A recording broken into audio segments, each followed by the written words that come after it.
రామచంద్ర అమ్మా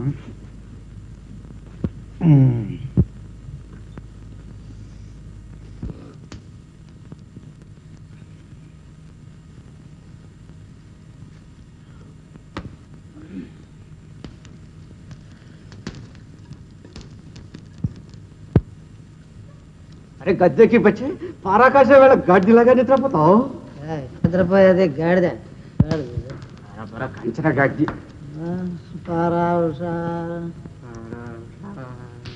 నిద్రపోతాడు అంటాడు. నిన్నపోతాడు ఆడు పడుకుంటాడు గాడిద.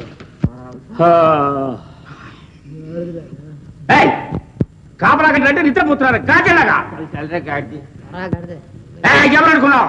కొత్తవాళ్ళు గద్దెకి వచ్చే నీకి కొత్త ఊరంతా దొంగ.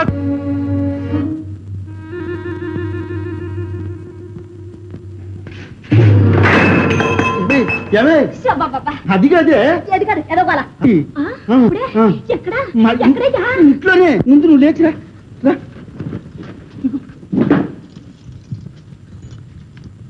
అడ్డింటికే ముందు వెనక పెట్టి చూద్దాం రా.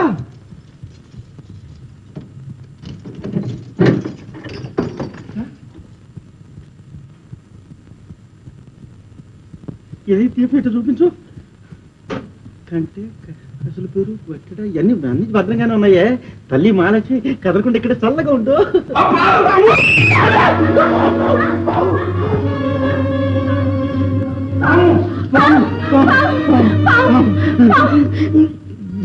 ఏమే ఏమే తాచుపావా కట్ల పురుగా? ఏమో నాకేం తెలుసు. నేను చూసానా చచ్చానా? మరి నువ్వే కదా అరిసింది. నేనా? నువ్వు వచ్చి నన్నంటా పైగా. నువ్వు కాదు నేను కాదు మనిషి గొంతు కనపడింది కదా. ఇదేం కర్మమే, ఇది ఎక్కడ పోమే చూద్దాం పద. నాకు భయం వేస్తుంది బాబు. ఏనుగంత మొగాన్ని వెనకాల ఉంటే నీకేం భయం పిచ్చిదన్న పద పదమంట. అయితే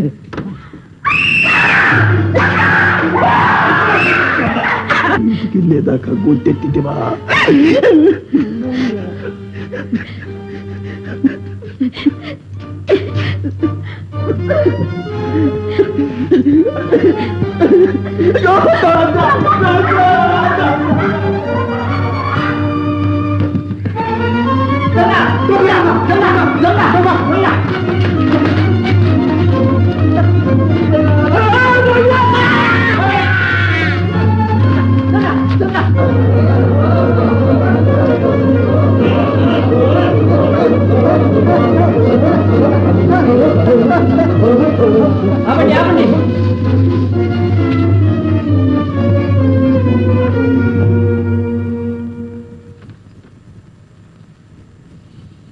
కృష్ణార్పణ కృష్ణార్పణ కృష్ణార్పణ.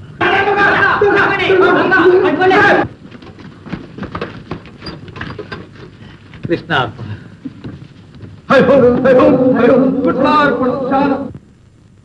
స్వామి, మా రాజ్యంలో దొంగతనాలు ఎక్కువగా ఉన్నాయి. మా ప్రజలంతా ఇక్కట్ల పాలవుతున్నారు. దొంగతనానికి కారణమైన మనోదౌర్బల్యాన్ని పోగొట్టి సంస్కరించాలని వారి సంకల్పం. సంతోషం. వారి అభిప్రాయంతో మీరు ఏకీభవించడం లేదా? మా అభిప్రాయం సృష్టిలోనే మంచి చెడు ఉన్నాయని. జన్మతః కొందరు నీచులుగా పుడతారు. అట్టి వారిని బాగు చేయాలనుకోవడం అవివేకం, అసాధ్యం కూడా. పొరపాటు. పరమ పాపాత్ములు పతితులు కూడా పరివర్తన చెంది పరమాత్ముని సాన్నిధ్యం పొందారు. అది పూర్వజన్మ పుణ్యఫలం స్వామి. కాదు కాదు, సంకల్ప బలం. మనిషిలో ఎన్నో దుర్గుణాలుంటాయి. వాటన్నిటినీ ఒక్కసారిగా వదులుకోవడం సులభమైన పని కాదు. కానీ ఒక దుర్గుణాన్ని వదులుకోవాలని సంకల్పించుకుంటే చాలు. తక్కిన దుర్గుణాలన్నీ వాటంతటా అవే పోతాయి. శాసనం చెయ్యలేని పని సంకల్పం సాధిస్తుంది ప్రభు. మీ సలహా చాలా బాగుంది. సంకల్ప బలం అంటే మనోబలం కదూ? అది అందరికీ ఉంటుందంటారా? ఉంటే ఈ గొడవలనేందు స్వామి? మనోబలం లేనప్పుడు మూఢ విశ్వాసం ఉంటే చాలు. సామాన్య ప్రజల్లో ఈనాటికి నీతి, నిజాయితీ, భయం, భక్తి ఉన్నదంటే ఆ మూఢ విశ్వాసమే కారణం. అతి తెలివితో ఆలోచించి వాదించే వారిలోనే అవినీతి పెరిగింది మహారాజా. అయితే స్వామి, తెలివితేటలు ఉండడమే ప్రమాదం అంటారా? కాదు ప్రభు. తెలివి రెండు వైపులా పదునున్న కత్తి. సదుపయోగం చేసే సంస్కారం లేనప్పుడు అది ప్రమాదకరం. ఉదాహరణంగా మన మహామంత్రుల వారు ఉన్నారు. శివోహం, సర్వసంగ పరిత్యాగులం, మా విషయం ఎందుకులేండి. పోనివ్వండి. అజ్ఞానానికి తార్కాణంగా ఒక దొంగ ఉన్నాడనుకుందాం, అతడే ఉన్నాడనుకుందాం. ఇప్పుడే ఒక ఇంట్లో దొంగిలించి రక్షక భటుల చేతుల్లోంచి తప్పించుకుని పారిపోయి వచ్చాడని అనుకుందాం.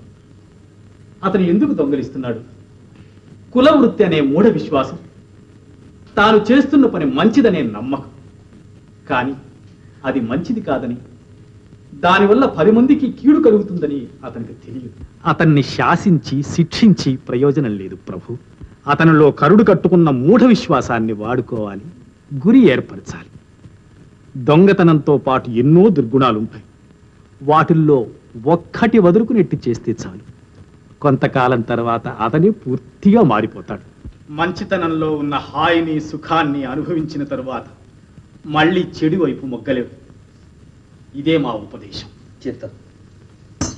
ప్రయత్నించి చూడండి, ఫలితం మీకే తెలుస్తుంది.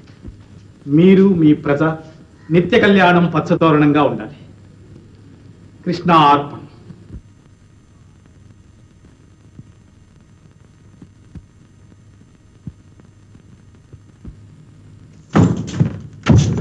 ఎవరిని చంపేస్తా, పొడి చేస్తా. చంపేది అంటేనే ఆ స్వాములోని పచ్చడి పచ్చడి నా ఎలా మారాస్తూ చెప్తాడా? మారాస్తా. ఏమని చెప్పాడు మా? నువ్వు దొంగనని చెప్పాడే, నన్ను పట్టుతానని చెప్పాడే. ఆడెంత సోమలో అయితే మాత్రం నా ఎలా ఇయ్యాడు నా చేతిలో మూడింది ఆడికే. పోయా. ఎలా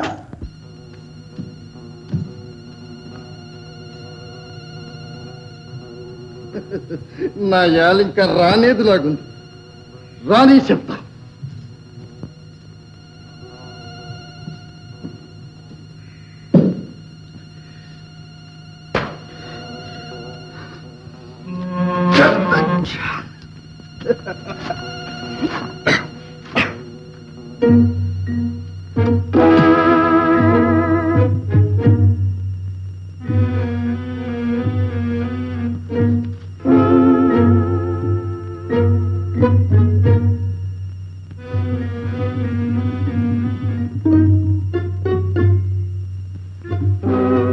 తమకు చాలా శ్రమ కలిగించాను, ఇక వెళ్ళరండి. శివోహం, ఇది శ్రమా స్వామి, మహాభాగ్యం. మరి నాకు సెలవు. శివో.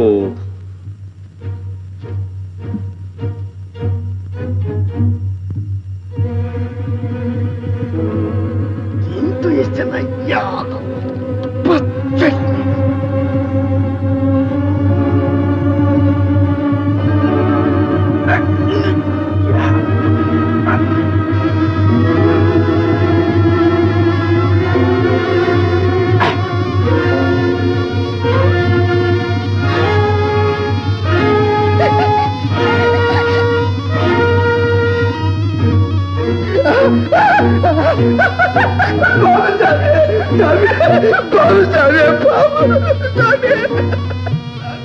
కృష్ణ,